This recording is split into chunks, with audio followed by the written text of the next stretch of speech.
Encre d'histoire, Plume et Voix, Alban de Maigret.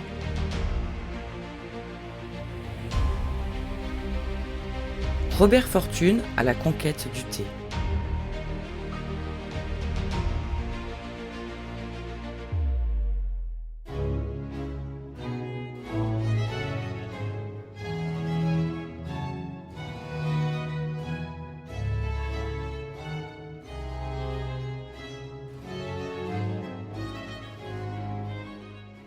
Cette excellente boisson, approuvée par tous les médecins chinois, que les Chinois appellent cha, d'autres nations Thai, alias Tea, est en vente à la Sultaness Mead près du Royal Exchange à Londres.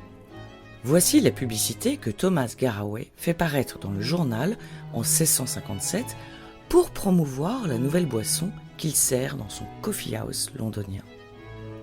Découvert par la Compagnie hollandaise des Indes orientales au début du XVIIe siècle, le thé arrive outre-Manche et même, si c'est fort de café, fait un tabac en Angleterre. En 1711, la British East India Company, fondée par la reine Élisabeth Ier, plus d'un siècle auparavant, installe un comptoir à Canton, en Chine, dans le but d'importer du thé devenu boisson nationale.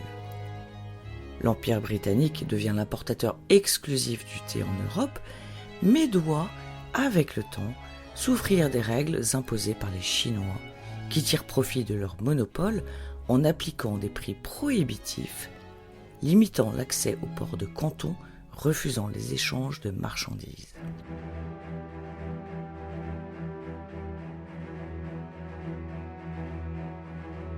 Afin de contrecarrer la pression commerciale, les Anglais introduisent illicitement de l'opium issu du pavot de ces colonies indiennes et achètent du thé avec les bénéfices.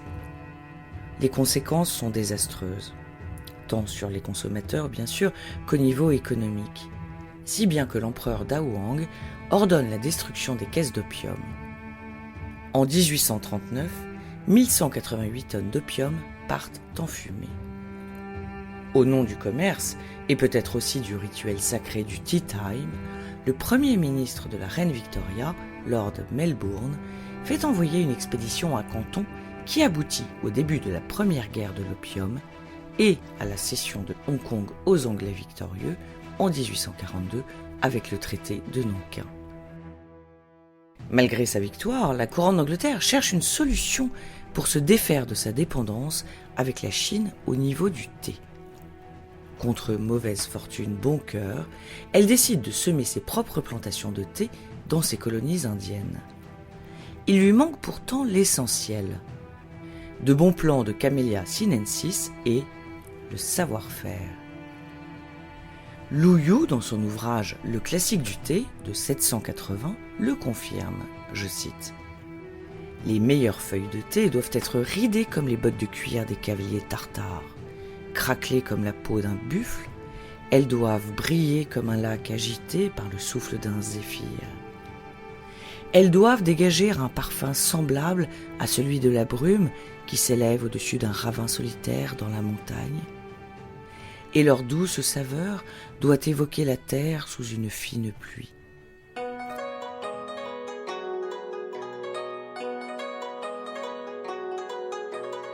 Mieux vaut en effet être fin connaisseur. La British East India Company décide donc de dérober aux Chinois le secret du thé et les meilleurs plans en envoyant un espion.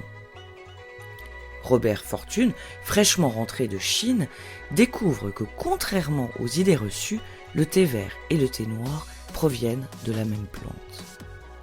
Il décrit les étapes de la fabrication du thé dans un récit de voyage. Ce botaniste écossais de 36 ans, parlant le mandarin, est proposé à la mission contre une petite fortune.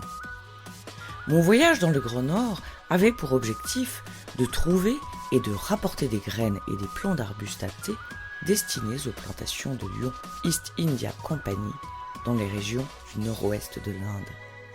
Il était essentiel que ceux-ci proviennent de ces régions de Chine où sont produits les meilleurs thés, et j'entrepris donc de mener à bien ce projet.